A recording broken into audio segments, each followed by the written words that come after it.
Bonjour tout le monde, bienvenue à la Finance Perso selon Joe. On parle de santé financière, d'économie, d'investissement en bourse. Si c'est la première fois que vous vous retrouvez sur ma chaîne, je vous demanderai s'il vous plaît de vous abonner. Vous avez simplement à cliquer sur le bouton s'abonner en bas à droite et sur la petite clochette qui se trouve juste à côté. De cette façon, lorsque je vais publier une nouvelle vidéo, vous allez être notifié. Aujourd'hui, on parle de la hausse fulgurante sur les marchés, du pourquoi de cette hausse. Je vous donne mon opinion sur ce qui devrait se passer pour la suite et je termine en vous parlant de l'or. Alors, mesdames et messieurs, ce n'est pas une blague, le Nasdaq est maintenant rendu au-dessus des 11 000 points. Le S&P 500 s'approche grandement de son record et des 3 400 points et le Dow Jones continue sa montée vers les 28 000, 29 000 points.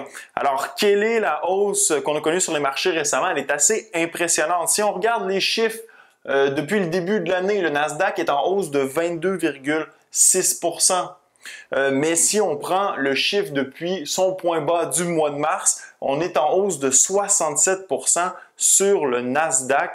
Il y a 2 mois, j'ai fait une vidéo dans laquelle on se questionnait à savoir si on allait avoir de nouveaux records sur les marchés cet été. Eh bien, c'est confirmé. À ce moment, le Nasdaq était à 9 924 points. On est maintenant à 11 000 points. Donc, la hausse, juste en 2 mois, est impressionnante. Mais depuis le mois de mars, comme je l'ai mentionné, en hausse de 67 %. Pour ce qui est du S&P 500, depuis le début de l'année, on est maintenant en zone positive avec une hausse de 4,6 %.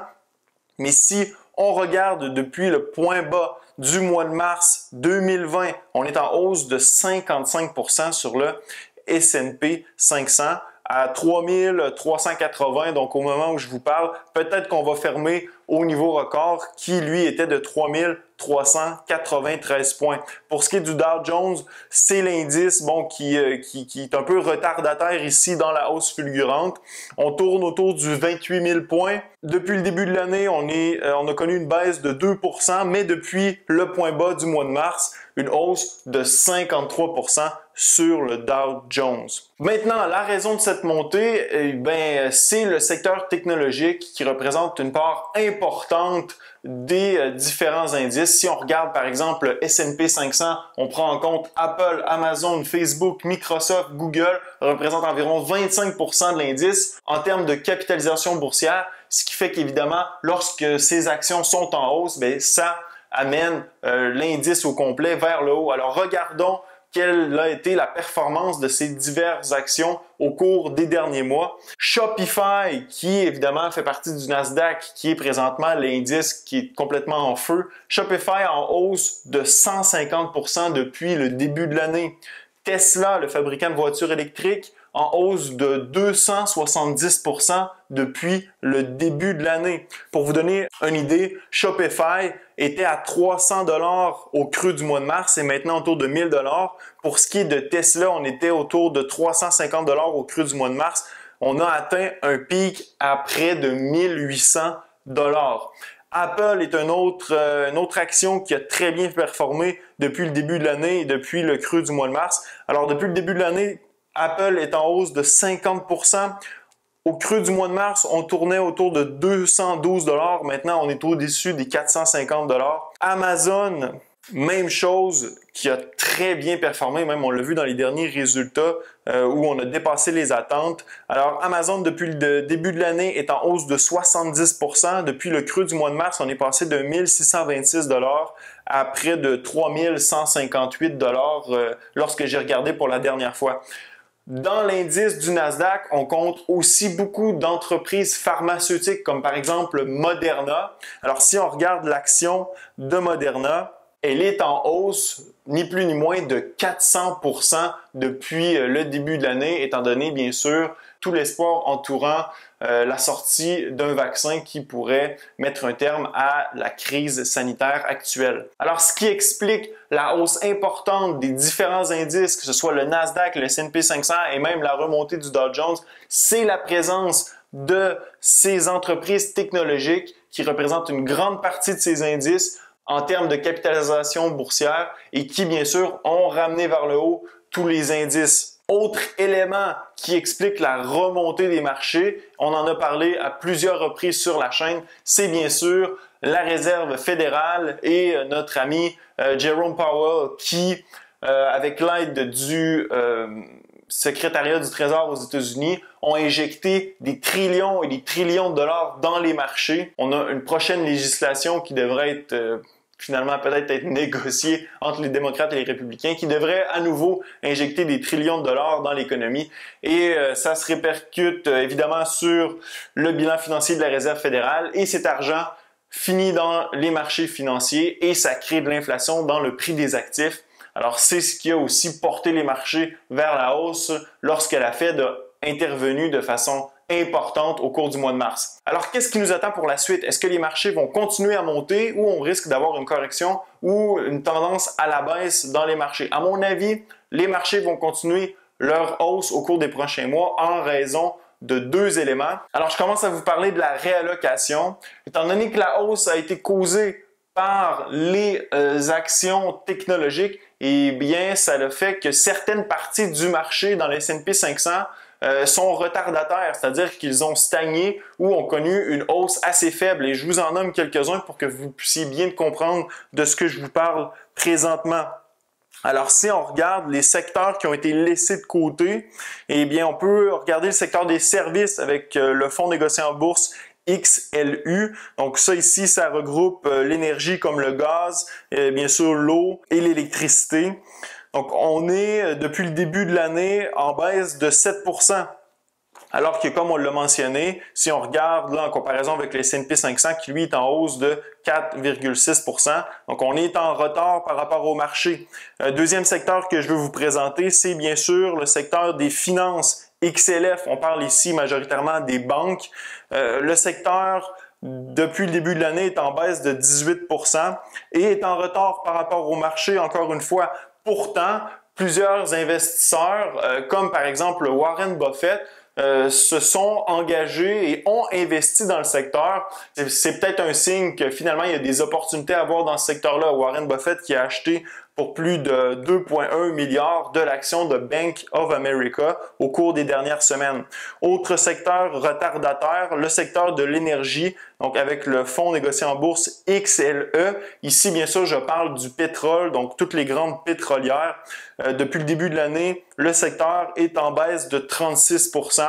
Bon, avec le retour à une économie plus ou moins normale, bien sûr, le secteur énergétique devrait devenir plus vigoureux, donc reprendre un peu de la vie. La demande de pétrole devrait se ressaisir et évidemment, ça va amener le secteur à augmenter éventuellement.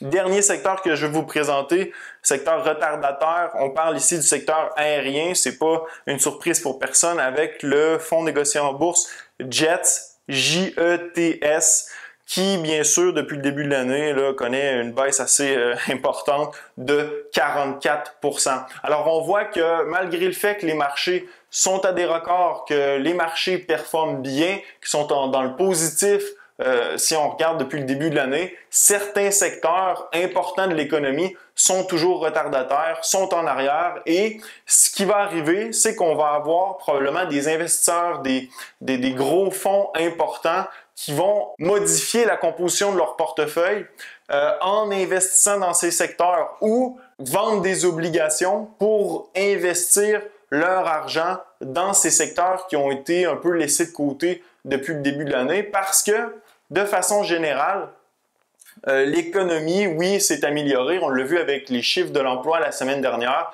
Bien sûr, le taux de chômage est encore très élevé à 10,2%, mais on est en baisse. Et puis, la hausse momentanée des demandes d'assurance-emploi hebdomadaire, elle aussi, s'est révélée comme étant une espèce de faux signal de retour vers des hausses importantes de demandes de chômage. Donc, on a vu au cours de la dernière semaine que ça recontinuait à baisser. Donc, de ce côté-là, le marché de l'emploi s'améliore. Ce n'est pas parfait. Du côté de la crise sanitaire, on voit aussi une baisse importante des cas aux États-Unis. Puis, dans plusieurs pays, la crise est pratiquement totalement sous contrôle. On peut voir aussi du côté du Canada où il y a pratiquement plus de cas quotidiens. Donc, la situation sous contrôle, l'économie devrait continuer sa réouverture de façon importante au cours des prochains mois, ce qui va bénéficier les secteurs qui ont été laissés de côté. Donc, les investisseurs vont voir le gain potentiel dans le rattrapage qu'ils risquent d'avoir avec le marché de façon générale, donc le S&P 500, les actions technologiques. Donc, peut-être même qu'il pourra avoir une certaine correction dans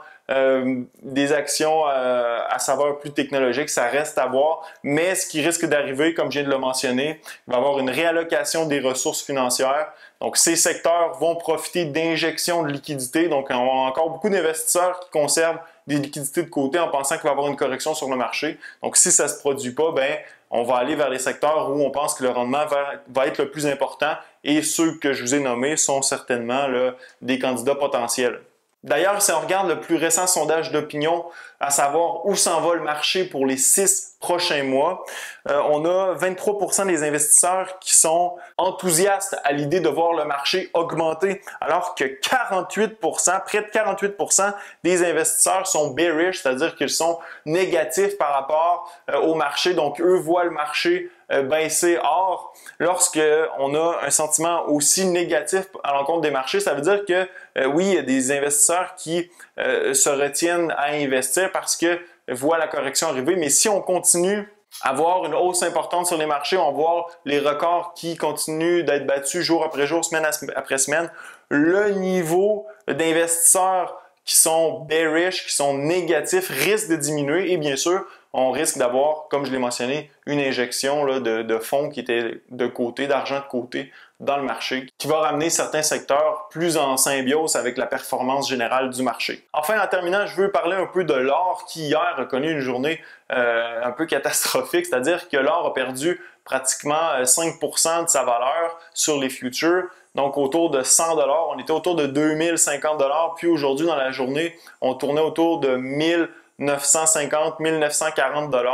Peut-être que certains d'entre vous pensent que c'est terminé, que le bull market dans l'or est fini. Ce n'est absolument pas mon avis. J'ai conservé toutes mes positions dans l'or. Je continue à garder l'or pour les prochains mois. Il n'y a aucun doute là-dessus. On a vu que la performance des obligations a augmenté un peu, le rendement a augmenté un peu, mais il est toujours dans le négatif. Ce qui fait que je ne vois pas l'intérêt de vendre mon or pour aller m'acheter des obligations. Le rendement est toujours négatif. Et la menace de l'inflation potentielle est toujours là, étant donné que la Fed a imprimé beaucoup d'argent, va continuer de le faire dans le futur et bien sûr, on a une élection en novembre. Tout ça pour vous dire que je pense qu'à moyen terme, le bull market dans l'or est toujours là. Je suis toujours confiant de ce côté-là, puis je conserve mes positions. Alors, j'espère que vous avez apprécié la vidéo aujourd'hui. Laissez-moi savoir si vous pensez investir dans des secteurs qui ont été laissés de côté que je vous ai présentés dans la vidéo. Alors, dans la zone commentaire, laissez-moi savoir quelle est votre opinion par rapport à où s'en va certains secteurs du marché ou peut-être même si les records vont continuer selon vous ou si le marché va avoir une correction,